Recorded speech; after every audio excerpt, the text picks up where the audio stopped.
Good evening, everyone. Welcome to Prime Sports. Here with me, Muftau Nabila Abdullahi. The government of Ghana has finally settled the bonuses due Ghana's Black Queens after their victory over Egypt yesterday to secure qualification to the next edition of the African Women's Cup of Nations. Each player got $9,000 per information available to Joyce Sports. The team had decided to strike for 2 consecutive days until the monies due them were paid. Despite meetings with the president of the Ghana Football Association and the Minister of Sports and Recreation, the players had refused to train, but a meeting with the FA president on Monday and that of the national team's head, Alex Asante, the players rescinded their decision to strike and also boycott that AFCON qualifier against Egypt, a game they won by 4-0. Now, let's take you through the processes and the agreements that the Ministry of Sports and Recreation had with the Black Queens prior to the African Women's Cup of Nations that took place in Morocco early this year. And in that competition, just as you've seen there, this is the first leg, how they won by 3-0, the first leg. And the second leg, they won by 4-0, qualifying to the competition with a 7-0 aggregate. That's the success of the Black Queens. But let's take you through the figures. This is how much government has paid. Each player has received about 97,200 Ghana cedis, which is $2,000 after winning bronze at the last African Women's Cup of Nations that took place in Morocco. In fact, in that contest, they won against South Africa via penalty shootout to lift that bronze medal. And it was the first time Ghana was finishing in that position since 2016 when they went to Cameroon for the tournament about 9 years ago. Now, let's take you through some of the breakdown of the agreement that the players had. So the team agreed $1,500 per win at the WAFCON 2024. That is per information available to Joyce Sports. And guess what? The team won one game, beating Tanzania 4-0. It was that victory over Tanzania that got them to qualify as a second-place team behind South Africa, because Ghana was in the same group with South Africa. Ghana started its campaign with a defeat against South Africa, drew against Mali, and won the last group game against Tanzania by 4-1. The scoreline, the margin of the scoreline, was what got Ghana to finish second in their group. And the sports ministry decided that they were going to pay them qualification bonus instead of the $1,500 they had agreed. If they were to stick with the initial agreement that each win was going to be $1,500, means that victory they had against Tanzania, each player was going to walk away with $1,500. However, the sports ministry led by Kofi Adams decided that, okay, you have qualified to the next phase of the competition. So instead of giving you $1,500, we'll give you $4,500 for qualifying to the quarterfinal of the competition. And when they qualified to the quarterfinal, the sports minister again decided to increase their bonuses in the tournament from $1,500 to $2,000. So at this point, what it meant was that Ghana, the Black Queens, were going to receive $6,000 if they were to win their quarterfinal game. And they secured victory via penalty shootout against Algeria, and that ultimately secured them a ticket to the semi-final of the competition. And at this point, they were on $6,500. When they made it to the semi-final of the competition, the sports minister again decided that at this stage, we'll give you $3,000 if you are to win your semi-final game. Unfortunately, that semi-final contest against Morocco ended in defeat. However, the third and fourth place game that they played against South Africa, a game they won, the ministry decided to give them $3,000. That is how their money accumulated to $9,500. But guess the payment the sports ministry decided to do early on today, per information available to Joyce Sports. They went to the team hotel at Ereta Hotel and gave them $9,000 each. That's what the ministry did. per what we've been made to understand, about $500 was kept as tax. So they withheld $500 as tax. So the total bonuses package, as I mentioned, was $9,500. They withheld $500 as taxes. And the technical team, they got $4,500 each. The head coach of the team, Kim Last, he got $9,000 as well. So he got twice the amount the ministry paid to his technical team members. So that is just by way of the history that brought us here, how the Black Queens decided to demand $9,500. And something quite interesting even happened.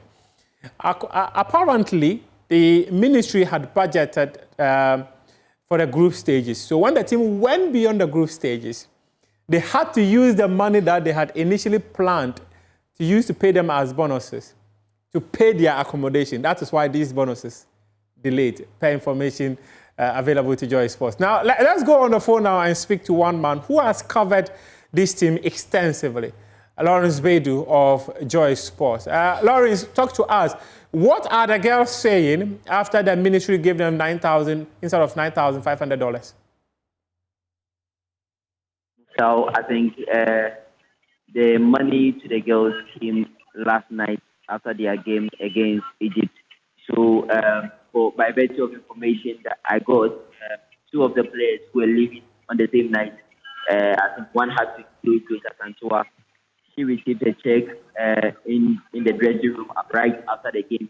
But then the rest of the team had to come to the team hotel where they met the purse holder of the ministry and had a meeting with him. And then the 9,000 checks were given to each player at that meeting.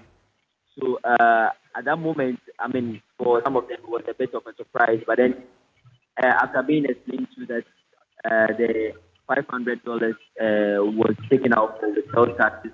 I think they didn't take it lightly. I mean, but they still understood whatever had been said, and then went ahead to confirm that they have received the 9,000, and they are content with it. I mean, it's an effort by the ministry to pay them, so they appreciate it very much. So there's not been any, different reaction to whatever has been reported across all media. The girls are happy with the fact that they received their due bonuses. And then it brings a bit of calmness heading into whatever the assignment is next in line for them. I think as you already mentioned, the technical, the officials, they were given $4,500. It's where there's a bit of concern from some of them because they were expecting also to be paid in full. It's quite unfortunate that they only have to receive $4,500 at this point. And I think the information I'm also getting, they actually can go to the bank by Friday to cash their checks.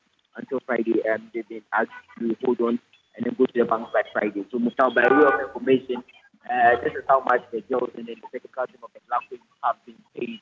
And these are the actions that have been taken. There's no negative reactions to it as far as the girls are concerned. And then, in fact, they broke camp earlier today. They also received their per diem. When I say the girls. Yes. They received their per diem for this international break earlier today. But that's of the technical team and then the officials. I'm sorry to say the ministry did not bring their per diem. It was just a player. Okay.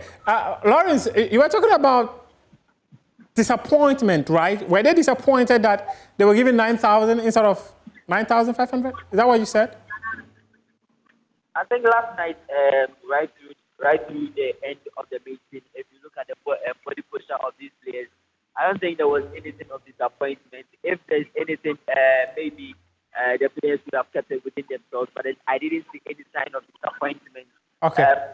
The body language of some officials, it's where, as I mentioned earlier, it's where the problem is because they were also expected to be paid in full, but that did not happen. I think if there's anything, it's the body language that tells you where the disappointment is. But as far as the players are concerned, not so much of it.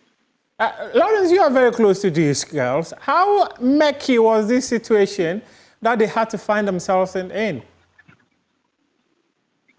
I mean, it was quite uncomfortable.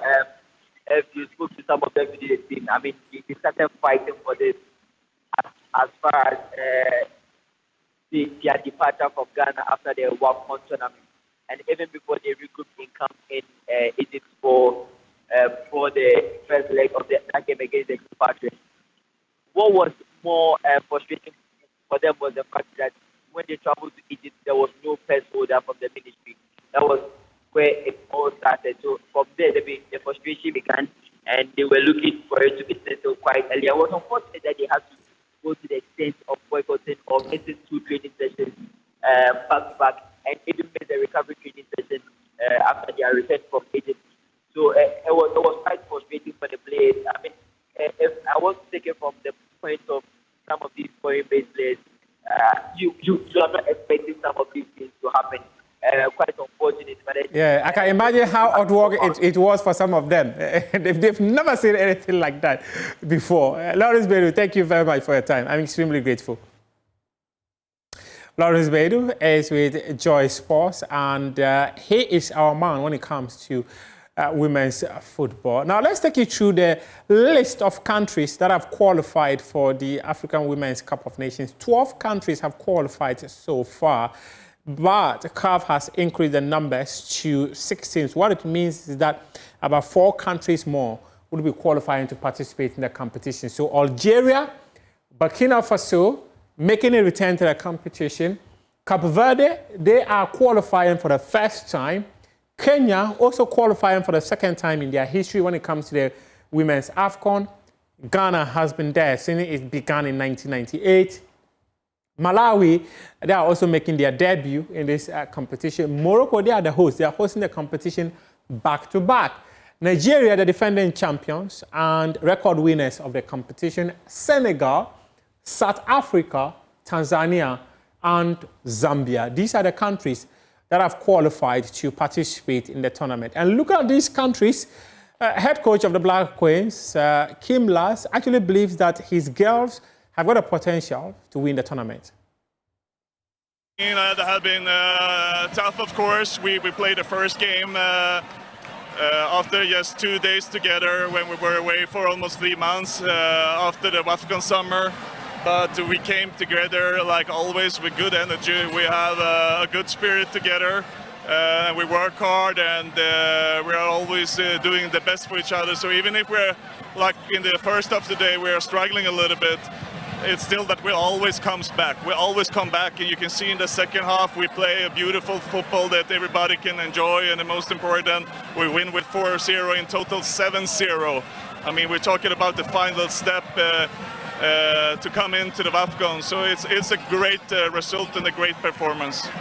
Great performance indeed, as you talked about the aggregate 7 goals. And let me ask you, how proud are you as the Ghana coach? How proud are you, sir? Like I said, I'm extremely proud, and I'm just enjoying my time to be here with so many like amazing people here in Ghana. So I'm happy here. Yeah. Morocco, you've been there already, and the last time you went with the Black Queens, you had a bronze medal. This time you're going there. What's the plan this time around? I mean the plan, we have to have 2 separate plans, I think. Like the most important is, and I said it already before the WAFCON that we had this summer, I said the most important is to stay in the semi-final, to be top 4, and in the end we took the bronze medal. But I think also for the next year to make sure that we are top 4 and qualify for the World Cup in Brazil. That's going to be a huge tournament. But we also know in the same way that we have the potential to win the whole tournament if we're having a good day. We know that we can beat all of the teams, but there are like 5-6 teams that can do the same thing, okay? So we will go in and do our best to win it, but at least to make sure that we are top 4. So the Ghana Premier League, where Nations FC, they have appointed former BBN Eagles head coach Frimpong Manso as their head coach, and he says that he is here to change the fortunes of the club. If we look at the last 2 seasons, I think Nations have always been fighting for the for the league. And just last season, it took the last 2 games for Gold Stars to win the league. That tells you how serious they are. So for me, yes, we've come also to do our part to make sure where the team has reached, we also try to make sure we make a mark here in Nations. It's not too different. What I believe in is to always try to build a team that is strong enough to win a title, and a team that tries to always play a good football, try to build from the back through the middle and then to the attack. But then I believe in a team that fights. You know, playing alone is one different thing, and also trying to also defend for the team is also another thing. You see, for me, I think football has changed a lot, and knowing how to play alone is not enough. But playing without the ball, that is the most important thing, and that is where we will also look at it critically. Because you can score, and if you don't defend well, you also concede. So we want to go on both sides, with and without the ball, and that is what we will insist, and we will emphasize for all of them to understand and get that concept. Let's wrap up with an apology from Vinicius Jr. He has apologized to Real Madrid, its president, the coach, for reacting angrily after he was substituted during the El Clasico against Barcelona, a game Real Madrid won by 2-1. And this is the apology that he is rendering to the club. He says, "Today I want to apologize to all the Madrid stars for my reaction when I was substituted in the El Clasico." He goes on to say that just as I've already done in person during today's training, I also want to apologize again to my teammates, the club, and the president. He goes on to say that sometimes passion gets the better of me because I always want to win and help my team. My competitive character stems from the love I feel for this club and everything it represents. And I promise to keep fighting every second for the good of Real Madrid, as I've done since the first day. He comes up with a love emoji at Real Madrid. An apology there from Vinicius Jr. to Real Madrid after reacting angrily when he was substituted by head coach Xabi Alonso in the El Clasico. And this is how we are wrapping up Prime Sports here with me, Muftau Nabila Abla. Head on to myjoyonline.com and read some more sports stories. PM Express is up next.